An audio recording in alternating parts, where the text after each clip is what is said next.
What up, ladies and gentlemen? I am G the Chino, Mike the Cholo. and welcome to another episode of the Chino and The Cholo podcast. This is episode, I want to say 8, possibly 9. Yeah. I'm going to go 8. So this is the second to last episode before we have Full Gear in 2 weeks, or next Saturday, actually. Right? Yeah. Next Saturday.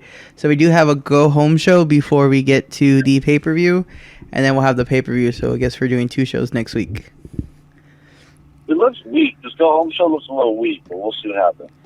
Yeah. So I mean, I think all the main matches are going to be pretty good, but yeah, I think there's a lot of like emptiness and filler before we get there. But of course, like always, we start off with BTE, everybody's favorite non-official show of AEW. And I do like now how they are trying to incorporate it a little bit more into, I guess, more dark than they are the main show. Because I know last week on Dark, they were like, come on, Taz, you're not watching BT. And Taz is like, I don't have time. I watch it after Dark. So they're kind of incorporating the storylines a little bit better there from BT. So it's not just a random show. But we open up, of course, this is the Halloween episode of BTE, which are always classic episodes. Last year they did a Toy Story animated version where Hangman was Woody, and when he pulled his string, he was like, "I'm just here to do cowboy shit." So we didn't get anything like that, but we did get the future of phones with the iPhone F, which the F stands for future, and it does everything that the existing iPhones do, like take photos and have apps and make phone calls and do math. So they're like, well, what's so special about your phone? He's like, I'm not sure, but the camera is amazing. So he starts taking pictures of everybody here: Brandon, Nick, CD, Christopher Daniels, and he takes one of himself. Yeah, takes one of himself. So then he says that Nick says that he's booked for a singles match, and Matt's like, wait a minute, we're not singles wrestlers.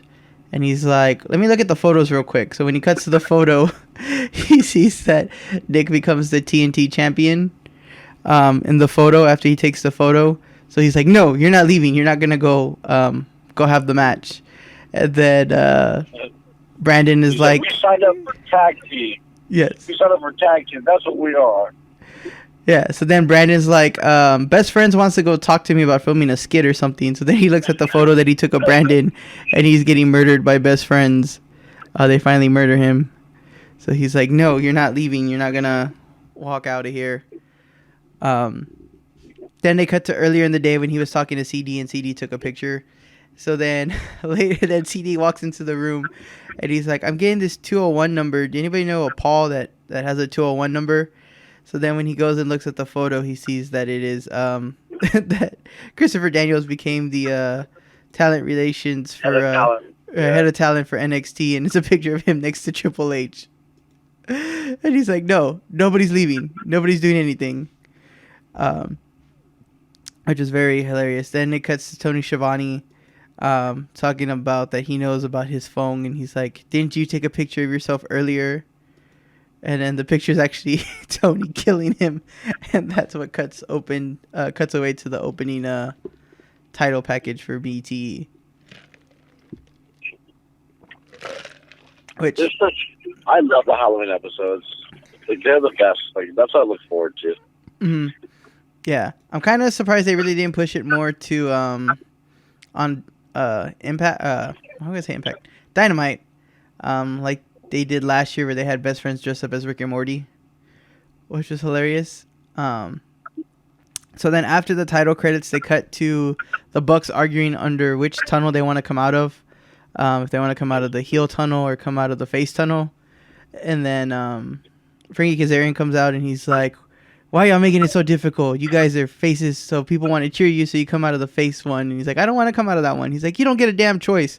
He saw Luthez, and I forgot who else, would be rolling in their graves right now if they had to hear you bitch and cry about which tunnel you want to walk out of. So just walk out of this goddamn tunnel and get it over with. And they're like, how about we just take the stairs instead? He's like, do ya? Do you want to take the stairs? Which I really thought they were still gonna keep rolling with the Christopher Daniels coming in and being like, did I hear do ya? Because I haven't heard of do ya in a long time. But I guess that was just a 1 episode thing. So then You know where he gets that from, right? No. So when he was in WWE, hardcore. I guess he was standing next to Hardcore Holly, and Hardcore Holly was doing the little rope thing where he's doing like the bicep curls, the little stretchy bands, and he was like, He said something like, "I like your hair," something like that, like Mr. Holly. He's like, "Do ya? Do ya?" so that's him, like pretty much making fun of that story. So that's where it comes from. Is Hardcore Holly. Okay, yeah, I didn't know that. I figured it was a rib on something from like the past, but I just never actually knew what it was exactly from. So then from that we cut to the Dark Order clubhouse where they're getting ready for their party. So John Silver is Buffalo Bill from I forget what the damn movie is. Not Silence Silence of the Lambs. Is it Silence of the Lambs? Yeah. Yeah. So, he's dressed as Buffalo Bill, and he starts doing the dance, and he's like, would you fuck me? I'd fuck me. Then he's talking to... Is it Reynolds? That's the sexy George Washington? Yeah. Yeah, he's like, I'm a historian buff, and I wanted to be sexy, so I decided to be a sexy George Washington. I originally thought he was going to be Paul Revere, until he was like, no, I'm sexy George Washington. And I was like, oh, that makes sense. Then it cuts to Anna Jay, who's just like a... Charlie Chapman or something. Yeah, like she's just randomly sitting on top there. And then from there, Five comes in dressed up as the Joker. And he's like, really? Come on. He's like, you can't be original. Everybody's a fucking Joker. Look at my face. I got scars. Boo hoo hoo hoo hoo. So you fucking suck. Get a better costume. Then 10 walks in, and 10 is the Joker. Joker. So he has his mask has the marks and everything. They're like, you're genius, you totally came up with it, it's so cool, like nobody's ever done the Joker, it's original. Then Evil Uno, it's like he makes the worst impression. He's like, do you want to see me smile? Like in that exact voice, like, oh my god, that impression was amazing. and then Evil Uno comes in dressed up as the Riddler. And then I don't remember which number he is of the Dark Order, but the other dude with the beard comes in as Robin, but he's the slutty Robin with the skirt and then the eye mask, which is hilarious. So they're all... I guess there was no Batman. Oh, I guess maybe she was the Penguin. Maybe that's who Anna Jay was supposed to be. If they're all going DC themed. But then from there, they start letting people in, I think. Oh, no. They interview everybody else and ask them who they think is going to win between Brandon and Peter. And then Sammy's like, oh, you mean they're going to do the match finally at Full Gear?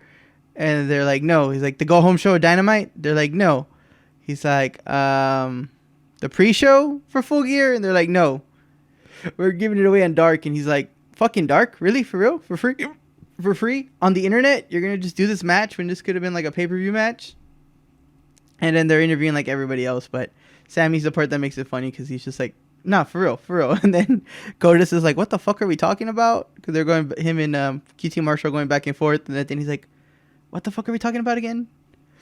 So that was a good lead up, which we'll get into that as that's a very important match on Dark. So that'll be like the one thing we cover in Dark. And then we cut back to the party. So the first guest to enter is Matt Hardy, dressed up as Broken Hardy, and Dark Order is too stupid and thinks that it's actually somebody dressed up as Matt Hardy. And they're like, wow, he even talks like him and looks like him and even has the same mannerisms.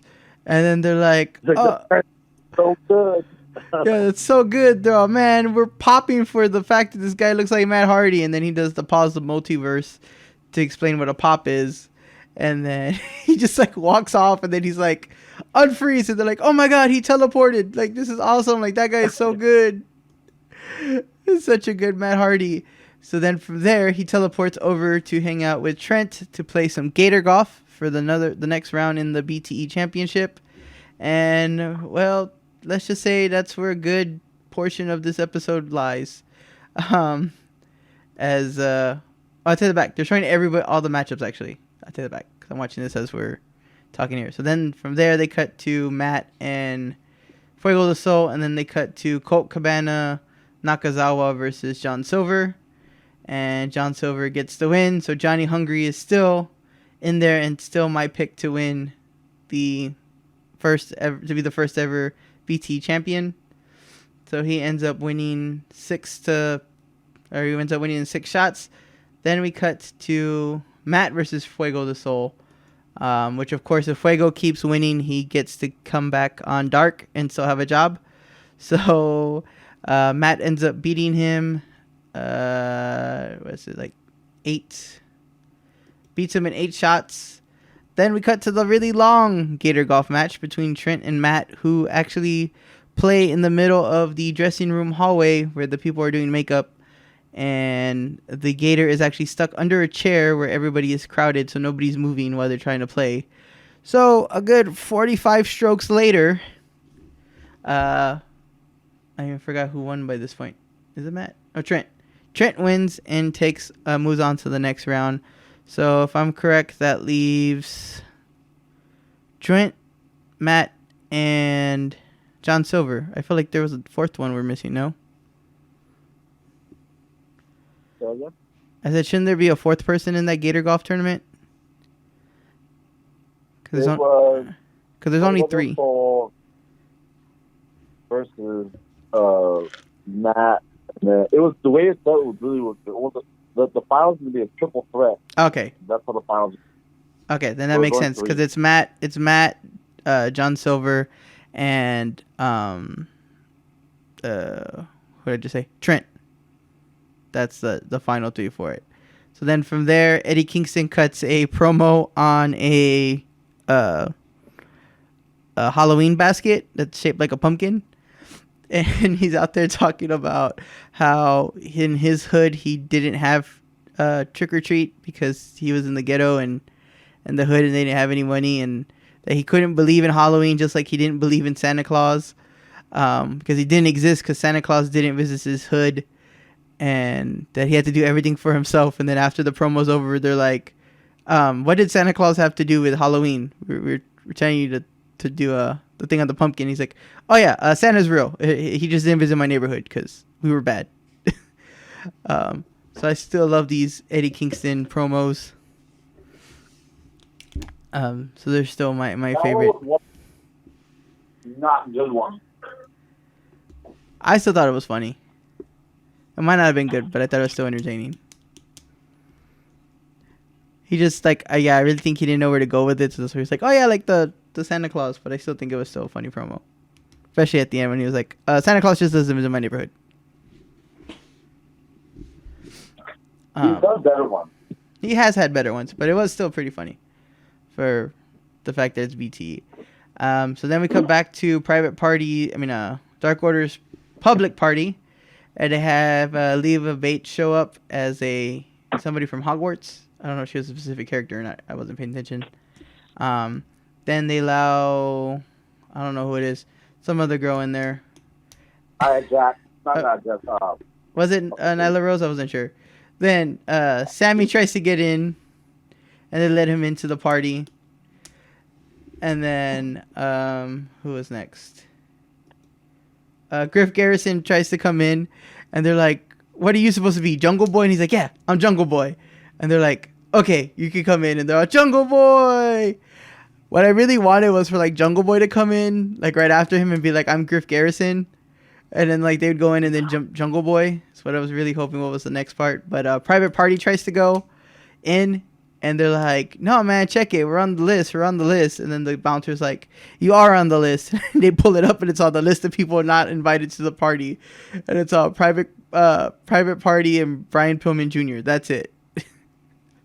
So they don't let them in. And then, who else comes in? I guess that's it. They just party like that. Nobody else comes in. Then from there, they cut to Matt getting his leg Pillmanized by FTR, re-highlighting everything that happened there. from last week on Dynamite, and then they walk out, and that was pretty much PT in a nutshell. Well, so you know what that led to, right? I want to say yes, but I'm slacking. Well, they're walking out. Then we should go into the next important thing, which is the dark match between Peter Avalon and Ben Cutler. Mm. But that was them walking out to that thing. Ah, okay, that makes sense now. Yeah. Okay. If you want to cover that. Yes. So, so from there, like we mentioned on Dark, you finally had the no disqualification, falls count anywhere, no count out match between Brandon and Peter to finally crown a loser, the ultimate loser. So they go back and forth. One of my favorite spots is the Peter goes and puts books out on the floor and is trying to suplex Brandon through it, and Brandon stops him. So then Brandon gets a bag, which is synonymously known to carry thumbtacks, but because Brandon is a nerd, it is filled with dice, all kinds of dice, 4-sided, 6-sided, 20-sided, 30-sided dice, and on the opposite side of the ring. So then both of them go into a false suplex counter part where they're both trying to suplex the other into their pool of weapons. So then Brandon ends up going through the books, I think, later in the match, but then Peter goes right through the dice, which must really hurt because, those dices are all different shapes and sizes. So it's not like thumbtacks where, you're either going to get poked or you're going to land on the top. Like, they're not sharp, but they are really pointed like Legos. So that was one of the key highlights. Leva Bates also turns on Brandon on Peter before she leaves. She says that all he does is call her a bitch, and then she slapped him and left, which was funny because they actually implied that they were actually together like a couple during the match, which it never really came off that way. I just thought they were two crazy librarians there.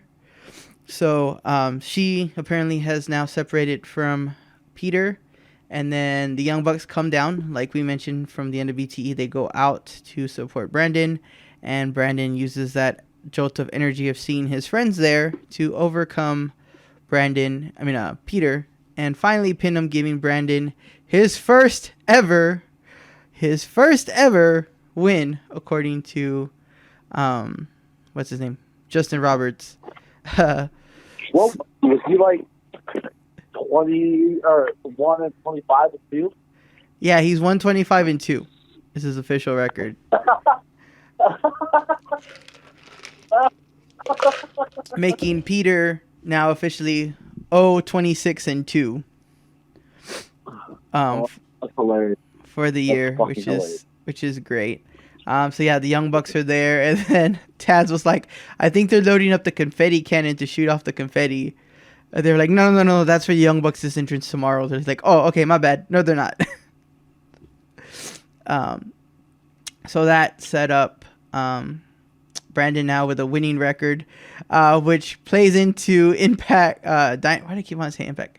Which ties into Dynamite later when we get to Chris Jericho's segment, Town Hall Meeting, which makes it. I use it?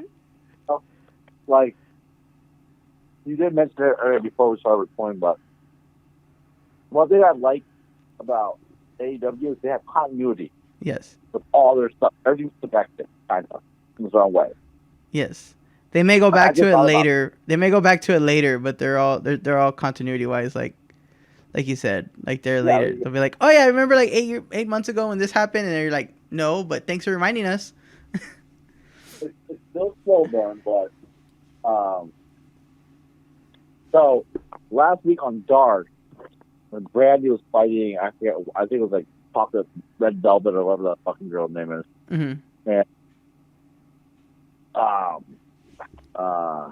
John Silver comes out and he puts a song like Johnny Hungy wants to be on a shot of brandy. Mm-hmm. So then they're pretty much on a shot of brandy. He ends up being on there, and she has a bodyguard just in case anything happens because of their past. And for the most part, they're all cordial. But then towards the end, Anna Jay comes out, and then her and Brandy get into a fight. By the way, it was one of the worst work punches I've ever seen from both of them. But that's what I like about here. Like, they keep it all so good, you know what I mean? Like, it's like, yeah, Johnson was on it, but AJ still showed up, so that they're still beef, you know what I mean? Yeah, and that's where it's kind of good and bad, because if like us that kind of follow everything, we enjoy it and appreciate it because you see, like you said, the continuity from across all the shows. So like they're, like you said, you don't just see them like being friends cooking, and like why are they cooking if they hate each other? So like the whole like I got a bodyguard because I don't trust you thing like was perfect. But for those who don't follow it, I mean there are some holes in it, but like we said, like everybody says, they kind of already know they got their fans and their fan base, so let's just cater to that and make it more enjoyable, which I'm totally fine with that for myself personally. Seeing how the numbers aren't going up or going down, they're just staying there, so I like it, I enjoy it. And then just like in Dark, Anna Jay did have a match against some other random woman, I don't remember who it was, and Brandy was on commentary and she mentioned the same thing, that she's like, she better not come to my house and again, because I'm gonna go ahead and like kill her next time she comes to my house. And then they're talking about how like John Silver set it all up, and it was just the whole thing. So it goes with the continuity of it, that I really appreciate them doing that effort and going out their way instead of just it not making sense like some other company. So yeah, so now even the build up on that was great. You know, it started pre-COVID, and you kind of end up the COVID with Brandon finally getting his win over Peter. I still wish it would have gone to some type of wacky double pin or a draw or something, so they could have finished it at Full Gear to give them a pay-per-view. Even if it's the opening show, I would have liked the pay-per-view caliber event, but it's cool. Also on Dark, we had a little bit more on the Scorpio Sky, what's his name? Sean Spears storyline, going a little bit further. They cut to Scorpio Sky in his locker room, and it's like all trashed, and the word thief is written on the window. When we get to Dynamite, they do mention that Sean Spears thinks that Scorpio Sky stole his spotlight, and that is why he's now obsessed with him and trying to get revenge on him. Seeing how, I guess, when he came in, Scorpio Sky kind of took the light by beating Jericho and having the TNT title match and stuff, where I guess it just feels like he got overshined by Scorpio Sky. So that is the next storyline that is slowly brewing over on Dark. And that's pretty much all you need to know. Oh, and then also if you follow Sammy's vlogs, Fuego del Sol got booked again, mainly because QT Marshall just wants somebody to talk shit to while they're there. So he's like, who am I fighting? He's like, it doesn't matter. It doesn't matter. You just got a match. Go ahead and go. So he ends up taking on Brian Cage, and Brian Cage just treats him like a rag doll and just throws him around everywhere. So that's another funny storyline going on. I thought it was Wardlow. No, it wasn't Wardlow. It was Brian Cage in this one. Oh. Yeah, because he starts curling him. He picks him up. He picks him up and starts doing curls because he's bored, and he starts curling Fuego del Sol. It's hilarious. It's a great thing. And then I would love to see Sammy and Ricky as a tag team, because they come out in BT together. I mean, Sammy's vlog together, and they're pretty hilarious. So I would kind of like to see them in a tag team match. That'd be pretty dope. So that's all of Dark. That's important that you need to know. And now time to drop into a very, I would say it was a very enjoyable Dynamite episode. It kicks off with the semifinals of the super awesome... No. Before you go on to that, there was one of the best lines from the great MJF that was made. It was the promo, remember? Yes. So right before it starts in the Super Ultimate Elimination blah match, they do a behind the scenes interview with where am I going over here? Between MJF and Sammy, and I forgot the line exactly. I'm trying to pull that up over here. See if they have it. You look like the guy that would sell Adderall to middle school kids. Oh yes, that's right.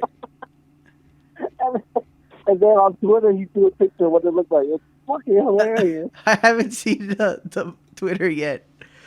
I didn't look that Just up. look at Larry. Those are all just. Pick up like Spawn, and then he has like a leather jacket. You know how he wears that his little leather jacket? He has that, and then he opens his jacket and has Adderall. Yeah, and he's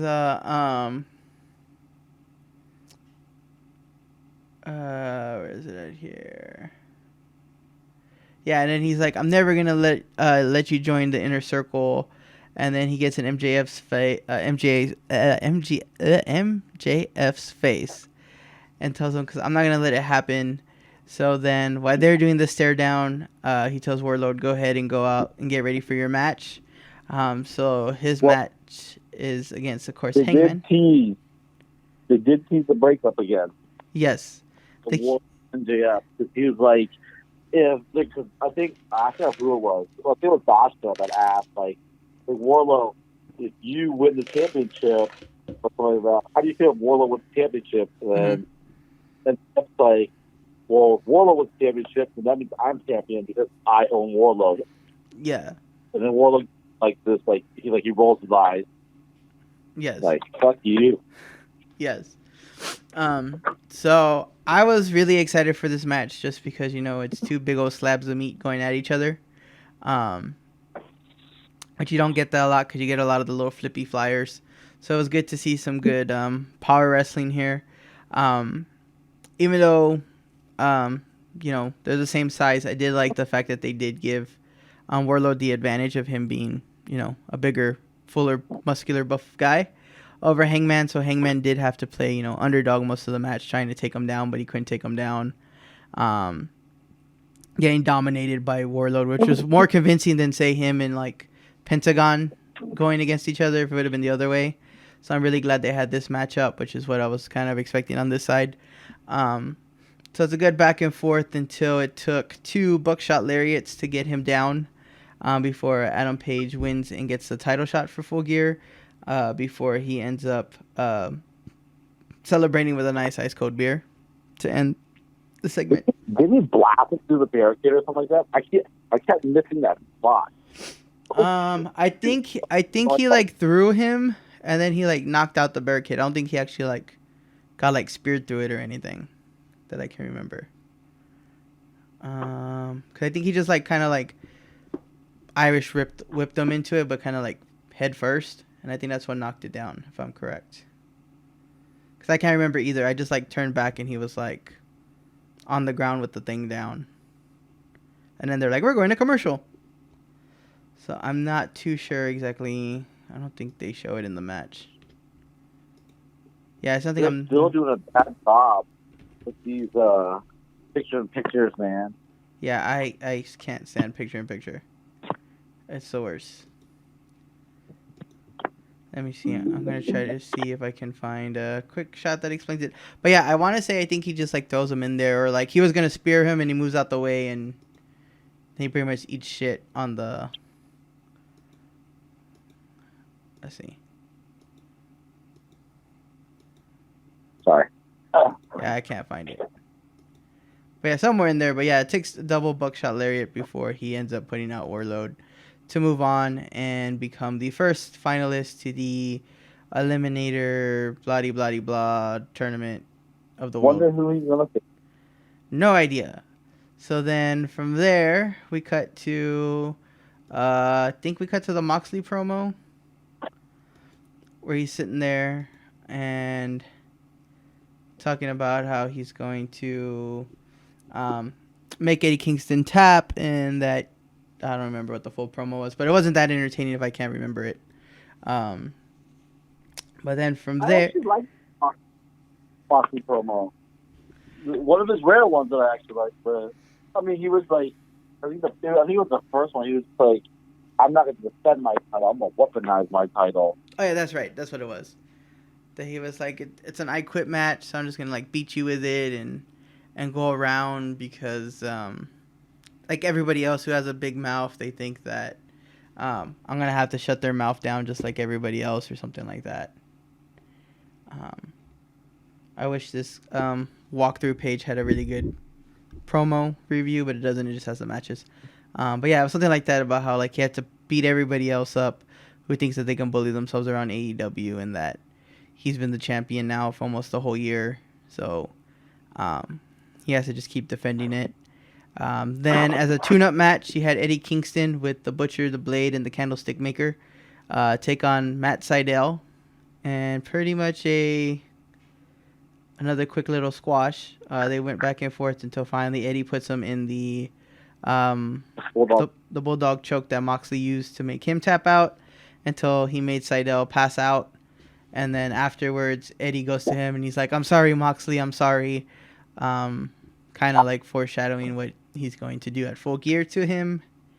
And how he's kind of showing like he's twisted, but he still like cares for his friend, but he's still going to kill him. Aspect there. So then from there, we cut to Excalibur having a meeting with the Young Bucks and FTR. FTR is in a remote location while the Young Bucks are sitting down with Excalibur. He kind of tries to interview them all, but it turns into pretty much a Young Bucks interview. So FTR says, forget this. You don't need us. You don't need the champions. Why'd you even invite us? So they get up and leave Matt and Nick there with Excalibur, which they finish by saying, "You have very important stakes to announce tonight, don't you guys?" So the Young Bucks say that if they're not able to beat FTR at Full Gear, they will never challenge for the titles again, which goes back to the yearly tradition of one of the EVPs putting up his opportunity for a title shot for his division on the line at Full Gear for a second year now. I feel like there was no need for it, and I mean, do you really want to not see the Bucks in the title picture ever again? Like, that just... They better with those damn titles. They would not do that, like, 2 years in a row. I was going to say, but that kind of, like, at least for me, I kind of really feel like that is going to cheat the, like, satisfaction of the whole match, because you're like, they kind of really have to win, because they're not going to not be in the tag team picture. So, and if what I mean? Yeah. Like, it's really going to be really hard. Like, they should have saved that for, like, maybe, like, the second or third attempt. Like, have this one, lose this one, somehow earn another title shot, and then in that second one be like, you know what, if we can't beat you the second time, then yeah, we don't deserve to be a tag team or get a tag team title shot anymore. That would make more sense. But right off the bat, like, you already have the fact that it's a dream match. Like, to hype up the match, you don't need to add that stipulation. Yeah, I agree. Like, save it for the rematch, because there's going to be a rematch here down the line. So then from there, we get to the Inner Circle's Town Hall meeting. So everybody comes out. You have the whole Inner Circle and MJF. Pretty much everybody comes in and has a chance to ask questions. So you have Peter come out and asks to join the Inner Circle. And then the inner circle thinks really hard before they laugh at him. And they're like, yeah, no, you're never going to join the Inner Circle. Then you have Britt Baker and Reba come out. And Reba's fanboying over Chris Jericho, talking about how much she loves him and his smile. And then Britt Baker's like, yeah, we love your smile. And then Reba keeps drooling over Chris Jericho. So she's like, all right, that's enough. Now you're just being creepy. And then she's like, I like MJF, but, he has a bad history of not keeping good friendships, so why should they allow you in, MJF? And he's like, oh, well, I need that friendship skill, so I can learn that by being in the Inner Circle. Then Luchasaurus comes out, because he's been around for 5 million years. And he's like, how would you financially help the Inner Circle grow? And then which goes back to the continuity thing, is that MJF plays it off first by acknowledging that that Luchasaurus is a dinosaur, which we all remember that Chris Jericho said that he's a fake dinosaur back a couple of months ago. So I like that little continuity jab where MJF is like trying to like cater and get everybody's vote when he's like, oh, hey buddy, I'm glad you're the oldest dinosaur still living. He's like, good question from a dinosaur. And then he's like, I made this chart. And the chart's just like a line going straight up. He's like, that's the money you can make with MJF and Inner Circle. And he's like, I got actual market analysis people to make this chart. And they all start booing him. He's like, what? It's math. You gonna boo math? I couldn't stop laughing. And then, what was the last one? Eric Bischoff comes out, which this time they were able to hide Eric Bischoff. And then that he asked him, pretty much it's not, the whole saying it's not what your country can do for you, but what you can do for your country. So they were like, well, what can you do for Inner Circle? And he's like, I can bring championships and prestige to the Inner Circle. So then Jericho issues the challenge that if MJF can beat Chris Jericho, because that's the only thing he has not been able to do, or the only thing he hasn't accomplished is beating Chris Jericho. So if he beats Chris Jericho, he can join the Inner Circle. And then at that point, Ortiz comes up to him and says that just because Chris Jericho will allow him to join the Inner Circle, it doesn't mean the Inner Circle wants him to join the Inner Circle. So he said next week on the Go Home show, it's going to be me and Sammy versus you and Warlord, and you're not going to make it to Full Gear. So we have a tag team set up for next week, which I am very excited to see.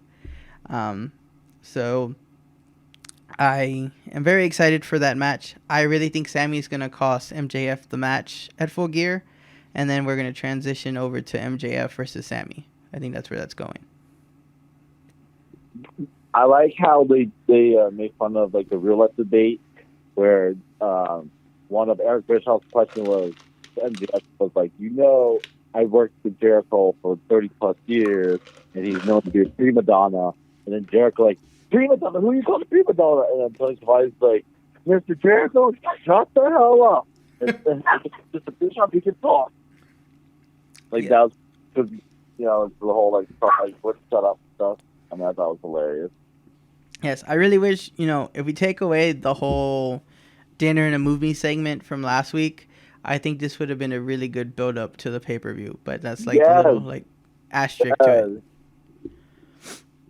Like I agree. Like he should have had, what they should have done is had this town meeting last week, have proud powerful, take them on. He had to beat them, and then the last one would be that he had to beat Sammy next week in order to face Jericho, and then if he beats Jericho, he gets the Inner Circle.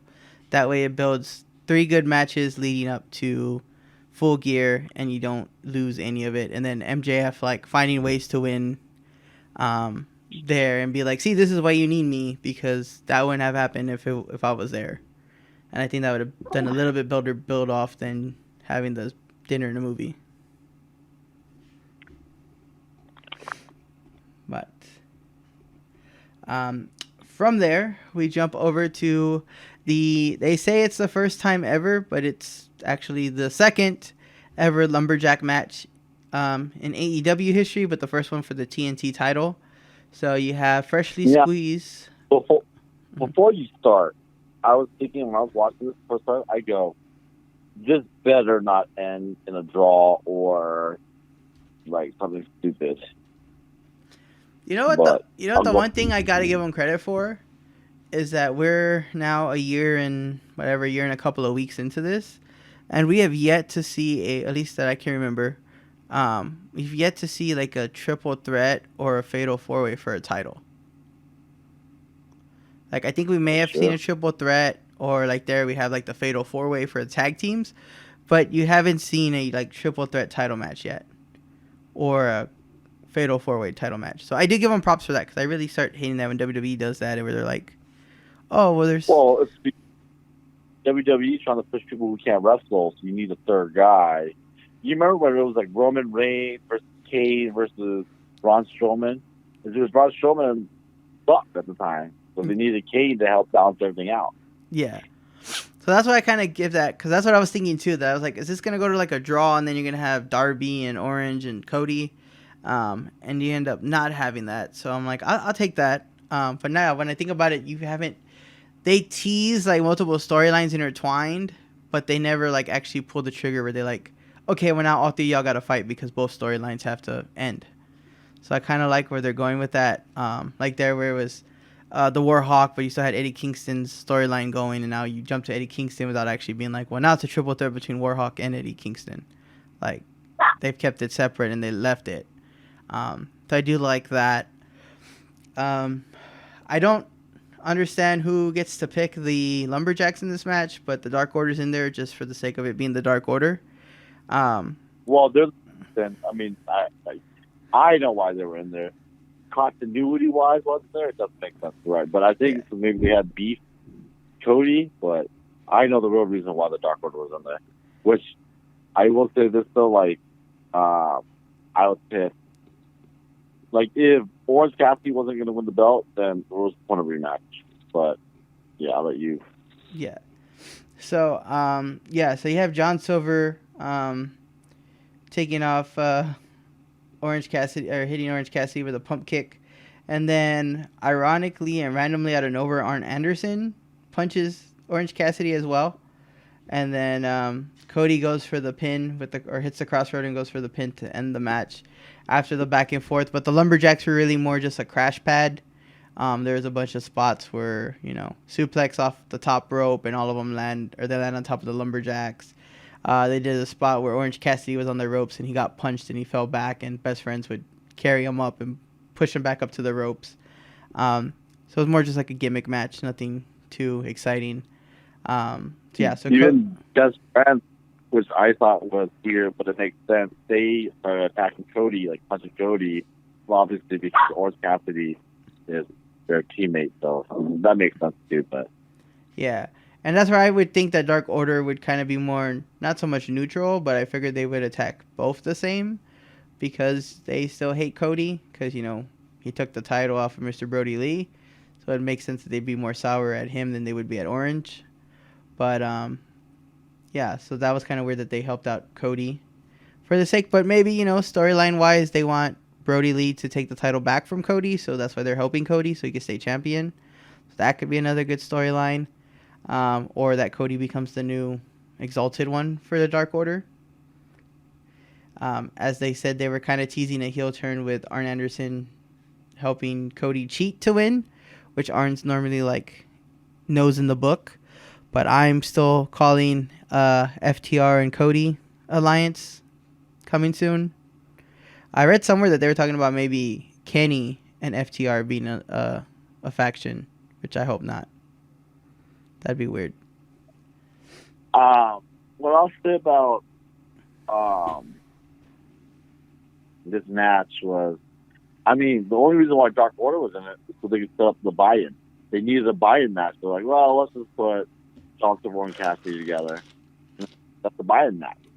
Because he did that and letting Cody win. So, and then the weird thing at the end was Billy Gunn. They start eyeing each other. Him and Cody. It's that makes no sense. It was just so random. But that was to build the 6-man for next week with the Gun Club and Cody versus Dark Order. Yeah, but they were eyeing each other they were like, "Well, you want my belt? Yeah, I see your belt." You know what I mean? Type thing. Yeah. So that's the impression I got at least. Yeah. So there's a lot of stories there, which of course when you have multi-men in a ring, that tends to happen. So we'll see where that goes. So then Kip Sabian and Miro go and give Trent and Chuck a "we're sorry" gift. And they take the gift and they go inside, and he's like, "Wait, no, open it here." And they're like, "Nah, we're good." And he's like, "Okay, well then trick or treat." And they're like, "Neither." So then they attack him, and then they end up opening to reveal that the gift is the controller that they broke from the arcade machine a couple of weeks ago. So apparently they're still upset about that. And Miro's like, "I'm never going to forgive you," as he chokes out Trent. So next week it sets up Trent and Miro on a singles match, which I'm going to assume that's going to turn into a tag team match for Full Gear, either in the buy-in or the first actual opener. So we'll see where that goes. Still kind of iffy about the whole concept between Miro and Sabian, but we'll see where that goes. Then from there, we jump into sad news for those who have been keeping up with the podcast, as we are in final confirmation talks of getting Thunder Rosa to come out on our main podcast, the 210 Culture podcast. She lost on Tuesday to Serena Deeb for the NWA Championship. So now Serena Deeb is the champion. There are rumors that supposedly Thunder Rosa is supposed to go to WWE now by dropping the title. However, NWA owner Billy Corrigan, the one from the Smashing Pumpkins, has revealed to, I think, Pro Wrestling Sheets that she is in contract till 2022. So it looks like she's still going to be independent for at least another year. But new champion, Serena Deeb, takes on some jobber who's like 0-1 in AEW. Layla Hirsch? I don't know. I think she fought Sheeta last week. Yeah, she lost. So it was a back and forth match with Serena Deeb getting the win out. They also mentioned in the beginning that she didn't have time to get the picture swapped out on the title, so it still had Thunder Rosa on the title, and that she flew straight from California to Florida for the match. I kind of thought that was going to foreshadow Thunder Rosa coming out and that they were going to set up like an NWA title match at Full Gear. Sadly, it did not. So she won, and then AEW remembered that they actually have a women's division and they actually have an AEW championship. So they cut backstage to Sheeta, and they ask her that Nyla Rose says that she refuses to wrestle until she gets a title shot. So Sheeta says, "Bring it on, I'm ready." And they're like, "Okay, so the challenge has been issued. Will Nyla accept?" So no build up, no nothing, and we're getting a rematch of the title again at Full Gear. Sucks. I hope they don't. I hope she doesn't drop the title. I do not want to see. I should call her Nia Jax. I don't remember. Nyla Rose. Nyla Rose. Yeah, I hope. I hope they don't drop it and give it to her. That's gonna suck. That would suck. Yeah, we just need more build. But like I said, Skylinder's coming back. We got Britt Baker back now slowly. So maybe they'll start planning the women's division over again in 2021 and maybe actually take it somewhere. So hopefully. Say that again? I said, well, we have Skylander coming back from injury pretty soon here. We have Britt Baker back now. Yeah. So maybe the women's division will actually start going, seeing how they're... maybe they'll restart it in 2021 and rebook it a lot better. Well, a lot of their Japanese stars, too, can't wrestle. Mm-hmm. We haven't seen Riho in freaking who knows how long. Riho! You know what I mean? So, Riho! Yes. So we'll see where that goes. I really think they need to get, like, you know, a retired, distinguished woman champion to come and book the matches. Could you imagine? Oh, like freaking Lita? Yeah, get like Lita to be the head booker. That'd be dope. But somebody, because I mean, as much as Kenny's the booker and, you know, Kenny knows matches, it's still not the same when, you know, to have logical women's storylines written by a man. I don't think that really works. And I'm not saying that they got to be like, oh, you slept with my man, now I'm going to beat you. But, you know, there's just certain like aspects that, certain, you know, insults that as guys we take that like, you can't tell me that. Like, there's certain things that they can use in the aspect to kind of, like, build the feud without having to be like, you slept with my man, or, you know, we're going to have an underwear match. Let's do it. So I feel like maybe some input from somebody who actually wrestles and not just Brandy might actually help the women's division. So we'll see where that goes. So then next, in another dark match filler this week, we have Shawn Spears, who's on a perfect 10 match winning streak. With his part-time manager now, because his manager forgot that he manages him, Tully Blanchard versus VSK, who made his Dynamite debut, who sucks in Dark. I think he's like 0-4 in Dark. So he comes in, Shawn Spears beats him up real quick, hits him with a beautiful, nasty-looking C4. I didn't realize that was his finisher, but I really like it. Then he pretty much just like takes his time, pins him, beats him 1, 2, 3. Then when it's over, he goes to the ring and pulls out Mantar from the ring, a guy dressed up in a bull costume. Yeah, and Shawn Spears' defense, Mantar was throwing candy at him, beating him off. It wasn't Shawn Spears' fault completely. So he throws him in the ring, And then Tully Blanchard's giving him the loaded piece of metal to stick in the glove so he can knock him out with the power of the punch. And while he's doing that, the costume person takes his mask off to reveal that it's Scorpio Sky. And then Tully Blanchard has a late reaction that he realizes it, tells Shawn Spears to turn around because it's Scorpio, and Scorpio hits him with the TKO, and that's where we pretty much end the segment. Teasing, I'm guessing at Full Gear, Scorpio Sky versus Shawn Spears at some point there. So that is your Halloween portion of Dynamite. And then we finish it off with the last semifinals of the World Title Eliminator Tournament. Chase for the gold. Kenny Omega is not going to win this tournament. So he takes on Pentagon, which I kept saying last week when we said Rey Fenix won, but Rey Fenix got an injury, and he turned around and gave the spot to Pentagon because Eddie Kingston said so, because it would be great when Eddie Kingston wins and Pentagon wins that they will have to fight each other, and he gets to wrestle his best friend, is the excuse that he used. So Kenny comes out with this super long promo with the cleaner girls wearing the Lucha Brother masks.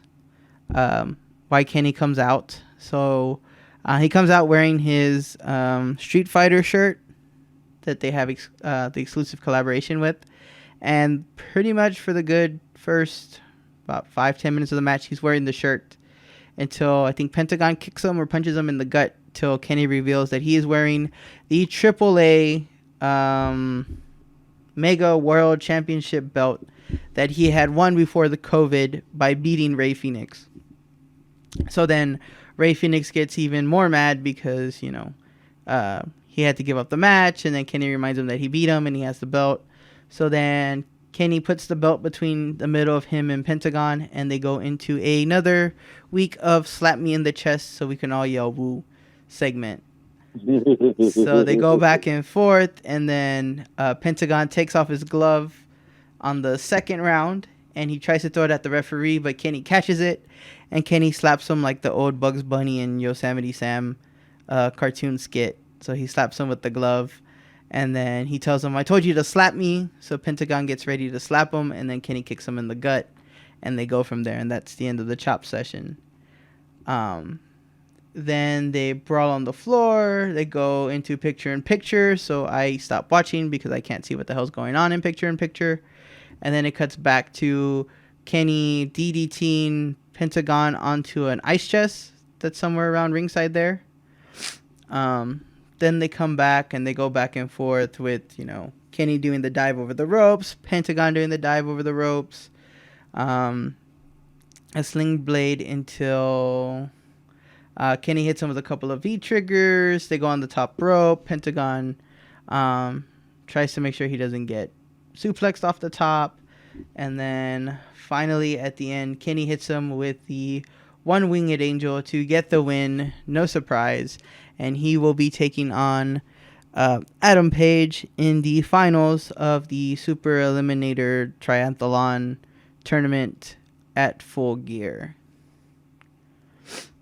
So the winner will get a title shot between Moxley and Kingston. I'm assuming in 2 weeks after, because they do a really bad job of when they get their title shots. I had mixed feelings with this. I think in the beginning it was really slow, but then it was all the raw antics, but then it started to ramp up towards the end. But I mean, we all knew who was going to win. That's what kind of ruined it, you know. So it didn't make sense for Kenny to job out or really squash Penta. So I thought their one match at All In, the first one, was better, but yeah, but it's still a good TV match. It was entertaining. I think had there been fans in there, it'd be pretty well received. Agreed. But overall, I think it was a good show. It kept all the storylines moving forward and started branching off to other ones, so that way we already have some of our post Full Gear feuds going, I feel like. So I'm excited for next week's Go Home show and then the pay-per-view. I think the pay-per-view is like right around the corner. Yep, next Saturday, live on BR Live.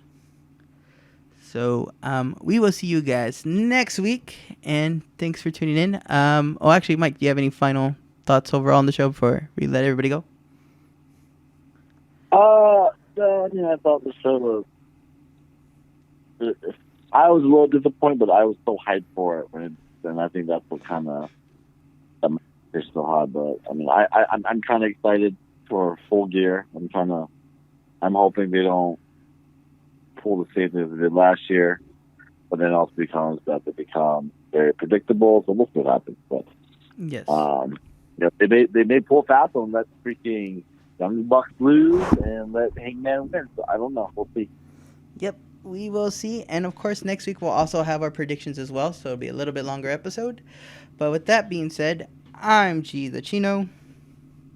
I'm Mike the Cholo. And we will see you guys next week. Next week.